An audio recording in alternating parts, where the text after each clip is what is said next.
For advertisement, call 8125893028. Our Gmail maxtvtelugu@gmail.com. గురువు గారు, ఇప్పుడు మనల్ని ఇష్టపడడం ఇవన్నీ జరుగుతుంటాయి కదా. మనల్ని ఇష్టపడే వాళ్ళు ఒక్కోసారి అవాయిడ్ చేస్తుంటారు, దూరం పెడుతుంటారు. సో వాళ్ళు మళ్ళీ మన దగ్గర రావాలంటే ఏం చేయాలి? తప్పకుండా తెలియజేస్తానమ్మా. ముందుగా ప్రేక్షకులందరికీ శ్రీమాత్రే నమః, శ్రీ గురుభ్యో నమః. జ్ఞానినాంనపి చేతాంసి దేవి భగవతి హిస బలాయ కృష్ణమోహాయ మహామాయ ప్రయశ్చతి. చాలా అద్భుతమైనటువంటి ప్రశ్నమ్మ. జీవితంలో చాలామంది చాలా విషయాల్లో బాధపడుతూ ఉంటారు. అందులో ఇదొక విషయం ఒకటి. అంటే మనము ఎన్నో రోజులుగా ఒక వ్యక్తిని ఇష్టపడడం జరుగుతుంది, లేదా స్నేహపూర్వకంగా ఇష్టపడడం జరుగుతుంది. కొంతమంది జీవిత భాగస్వామి చేసుకోవాలని చాలామంది కోరుకుంటూ ఉంటారు. అంటే ఆ వ్యక్తి ఎదుటివారి వ్యక్తి స్త్రీ అయినా సరే, పురుషుడైనా సరే, ఎవరైనా ఆడైనా సరే, మగవారైనా సరే, ఒక వ్యక్తిని మనం ఇష్టపడుతున్నాము అని అనడానికి ఎన్నో రీజన్స్ ఉంటాయి. బికాజ్ వాళ్ళు మన మీద చూపించే కేరింగ్ కావచ్చు, మన మీద చూపించే ఎఫెక్షన్ కావచ్చు, లేదా మన మీద చూపించేటటువంటి ప్రేమ కావచ్చు. ఇలా ఎన్నో రకాలుగా ఒక వ్యక్తిని మనం ఇష్టపడడానికి అనేక కారణాలు ఉంటాయి. బికాజ్ ఆ వ్యక్తి లేకపోతే ఇక నేను జీవితంలో లేను అనేటటువంటి ఫీలింగ్ ఎదుటి వ్యక్తిలో వచ్చినప్పుడు ఆ వ్యక్తి ఎప్పుడైతే మనల్ని వదిలిపెట్టి వెళ్ళిపోతాడో అది సహించలేనటువంటి భారంగా మనకు మారిపోతూ ఉంటుంది. అంటే జీవితంలో ఇష్టము అనేటటువంటిది కోరిక అని అర్థం. ఆ కోరిక ఒకరి మీద మనం పెట్టుకున్నాము, ఎక్స్పెక్టేషన్స్ పెట్టుకున్నాము అని అంటే గనక ఆ వ్యక్తి లేకపోతే మన జీవితం అంతా చీకటిగా కనిపిస్తూ ఉంటుంది. ఆ వ్యక్తి లేకపోతే మనం ఎంత డబ్బు సంపాదించినా, ఎన్ని పనులు చేసినా ఆ ఆలోచనలు మనసులో తిరుగుతూనే ఉంటాయి. ఏ పని చేయనివ్వదు. ఒకవేళ పని చేద్దామని చేసినా కూడా మైండ్ ఆబ్సెంట్గా ఉంటుంది.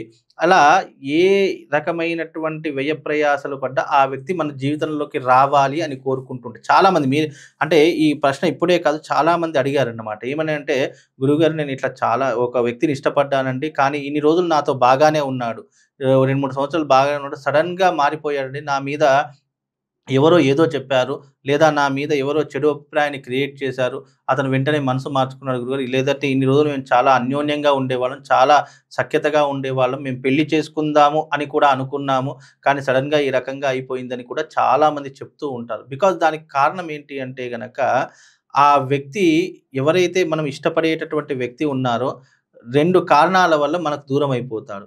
ఒకటి డబ్బు అనేటటువంటి కారణము చేత, 2 మన మీద అనుమానము అనేటటువంటి కారణము చేత. ఈ 2 కారణాల వల్లనే మనిషి ఒకరికొకరు దూరం అయిపోతారు. అంతకు తప్ప వేరే కారణాలు ఏమీ ఉండవు. కొంతమంది చెప్తూ ఉంటారు అంటే కలవడానికి ఏమీ అవసరం లేదు కానీ విడిపోవడానికి ఎన్నో కారణాలు కావాలట. చాలామంది ఏమంటారంటే డబ్బు లేదనో, లేదా ఆ అమ్మాయి మంచిది కాదనో, నాకు సడన్గా ఆమె నిజస్వరూపం తెలిసిందని చెప్పేసో, లేదా మా ఇంట్లో మా పెళ్ళికి ఒప్పుకోవడం లేదు, మా అమ్మ ఏదో అఘాయిత్యం చేసుకుంటా అంటుంది, లేదంటే ఏదన్నా భయపెడుతుంది, లేదంటే బ్లాక్మెయిల్ చేస్తుంది, ఇలా ఎన్నో రకాలైనటువంటి కారణాలు చెప్తూ ఉంటారు. కానీ ఎన్ని కారణాలు చెప్పినా ఒక మనిషిని మనం ఇష్టపడుతున్నాము, ఆ వ్యక్తి మళ్ళీ మన దగ్గరికి రావాలి అని అంటే గనక జ్యోతిష్యమునందు కానీ, తాంత్రిక విధానంలో కానీ ఎన్నో రకాలైనటువంటి రెమెడీస్ని మన పూర్వీకులు సనాతన ధర్మంలో అందించారు. అంటే ఇవన్నీ కూడా కలియుగంలో జరిగేటటువంటి విపత్తులు, రాబోయే జనరేషన్లో ఇవే కాదు ఇంతకు మించి జరుగుతాయి అనేటటువంటి ముందుగానే ఆలోచన చేసి తంత్రశాస్త్రంలో కొన్ని విధానాలను చెప్పారు. ఎవరైతే మనల్ని వదిలిపెట్టి వెళ్ళిపోయారో తిరిగి మన దగ్గరికి రావాలి అని అంటే గనక దానికి వశీకరణ ప్రయోగము అనేటటువంటి విధానాన్ని, అది ఇప్పుడే కాదు చాలామంది పూర్వకాలంలో ఆచరించినటువంటి వాళ్ళు ఉన్నారు. అంటే దీంట్లో 2 రకాల వశీకరణలు ఉంటాయి. ఒకటి విద్వేషణ వశీకరణం అని చెప్పేసి, రెండవది ఆకర్షణ వశీకరణం అని చెప్పేసి 2 రకాలు ఉంటాయి. విద్వేషణ వశీకరణం అంటే ఏంటి?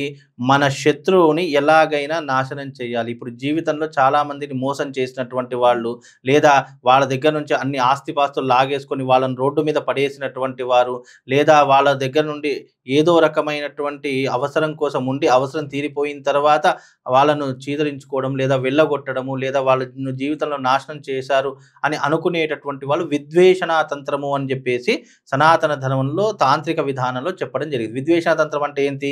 ఎవరినైతే మనల్ని మోసం చేశారో ఆ వ్యక్తికి హాని కలిగించాలి, ఆ వ్యక్తి యొక్క కాళ్ళు చేతులు పడిపోవాలి, జీవితాంతం మంచం మీద కూర్చోవాలి అని చేసేటటువంటిదే విద్వేషణ తంత్రం యొక్క ప్రయోగం. అదే ఆకర్షణ తంత్రం యొక్క వశీకరణ యొక్క తంత్ర ప్రయోగం ఎలా ఉంటుంది అంటే, ఎవరైతే మనల్ని వదిలిపెట్టి వెళ్ళిపోయారో, ఎవరైతే మనము కావాలని కోరుకుంటున్నామో, అది ఆడైనా సరే, మగైనా సరే, ఎవరైనా సరే, స్నేహితుడైనా సరే, బంధువులైనా సరే, కట్టుకున్న భర్త అయినా సరే, కట్టుకున్న భార్య అయినా సరే, జీవితంలో ఎలాంటి బాండింగ్ ఉన్నా సరే, ఆ వ్యక్తి మళ్ళీ మన దగ్గరికి రావాలి అని అంటే గనక దానికి శాస్త్రం నందు సనాతన ధర్మందు ఆకర్షణ తంత్రం, దానినే వాడుక భాషలో వశీకరణ ప్రయోగము అని అంటూ ఉంటారు.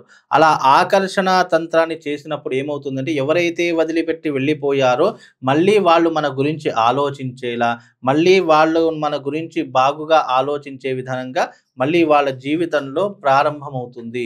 మళ్ళీ వాళ్ళ మైండ్ సెట్ మారి తిరిగి మళ్ళీ మన దగ్గరికి వచ్చేటటువంటి అవకాశాలు ఆ ఎదుటి వ్యక్తిలో కనిపిస్తాయి. కనుక ఆకర్షణ తంత్రం అనేటటువంటిది ఆలోచించి అది చేయించుకుంటే, మీరన్నట్టుగా ఎవ్వరు మనల్ని వదిలిపెట్టి వెళ్ళిపోయినా వాళ్ళు మనకు తిరిగి కావాలి అనేటటువంటి పట్టుదల, ధైర్యం మన దాంట్లో ఉండాలి. అలా ఉన్నప్పుడు తప్పకుండా మీరన్నట్టుగా ఈ 2 పద్ధతులు చేసుకుంటే ఎవ్వరైనా సరే మళ్ళీ మన దగ్గరికి వచ్చే అవకాశాలు కనిపిస్తాయమ్మా. ఓకే, మంచిగా చెప్పారు గురువుగారు. శ్రీమాత్రే నమః. శ్రీ గురుభ్యో నమః.